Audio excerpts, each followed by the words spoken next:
ফাজিল মাদ্রাসার যে অবস্থানটা এটা একটু বলেন তো ক্লিয়ারলি। ভাসানচরে ফাজিল মাদ্রাসা এইটা বড়ইয়ার এক আল্লাহর ওলির মাদ্রাসা।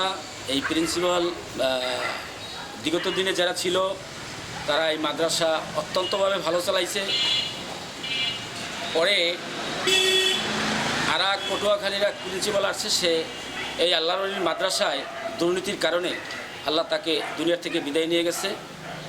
এই ভাসানচর ফাজিল মাদ্রাসায় এখন যে বর্তমান যে প্রিন্সিপাল আছেন, এই প্রিন্সিপাল একজন সাধারণ লাইব্রেরির কর্মচারী দিয়ে সে প্রিন্সিপালের দায়িত্ব পালন করায় এবং এই ভাসানচরে যে ভবনগুলো হইতেছে সে ভবনের ভিতরে অত্যন্তভাবে দুর্নীতি চলে।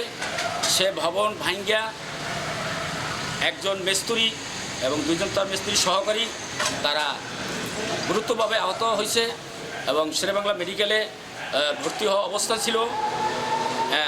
দ্বিতীয় নম্বরে এখন সে মাদ্রাসার পক্ষ থেকে মাদ্রাসার যারা সহকারী যারা আছে, সহসুপার যারা আছে, তারা এই প্রিন্সিপালের উপরে অতটা সন্তুষ্ট না।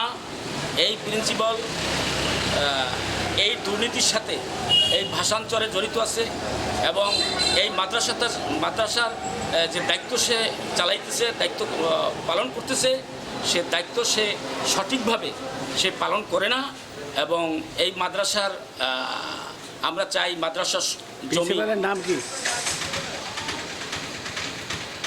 প্রিন্সিপাল উনি এই দেশে তার যে পরিস্থিতি তাকে সবাই ভালো জানতে, কিন্তু সে যে এখন দুর্নীতির সাথে জড়িত হয়েছে সেই জড়িতটার জন্য আমরা এই প্রিন্সিপালের তার শাস্তিমূলক এবং তার আইনের আওতায় আনিয়া তাকে এই আইনের আওতায় বিচার করার জন্য আমরা এই সরকারের কাছে অনুমতি করতেছি।